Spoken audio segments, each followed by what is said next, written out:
DMK கொடி இருந்த இடத்துல விஜய் கார் நகர நடந்த ட்விஸ்ட்.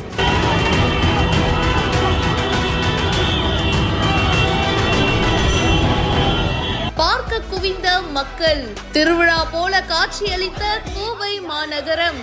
கோயம்புத்தூருக்கு தளபதி விஜய் அவர்கள் ஒரு மீட்டிங்காக போயிருக்காரு. அண்ட் அதே சமயம் பாத்தீங்கன்னா பல்வேறு நிகழ்ச்சிகள்ல பங்கேற்கிறதுக்கு உதயநிதி ஸ்டாலின் அவர்களும் போயிருக்காரு. துணை முதலமைச்சர் உதயநிதி ஸ்டாலின் அவர்களுடைய வருகையை முன்னிட்டு சாலைகள்ல பாத்தீங்கன்னா டிஎம்கே கொடியை வச்சிருக்காங்க. சாலை எங்கும் டிஎம்கே கொடி ஒரு பக்கம் இருக்கு, இன்னொரு பக்கம் பாத்தீங்கன்னா தளபதி விஜய் அவர்கள் அவரோட வேன்ல மக்களை பார்த்த மாதிரியே எல்லாருக்கும் கை காமிச்சிட்டு வராரு. அவ்வளவு பொதுமக்கள் விஜயை பார்க்கறதுக்கு செம ஆர்வமா இருந்திருக்காங்க. இந்த வீடியோ இப்ப சமூக வலைத்தளங்கள்ல வேகமா பரவிட்டு இருக்கு. இதை பத்தி உங்களுடைய கருத்துக்களை சொல்லுங்க. இப்பவே பிஹைண்ட் ஃபாலோ பண்ணுங்க.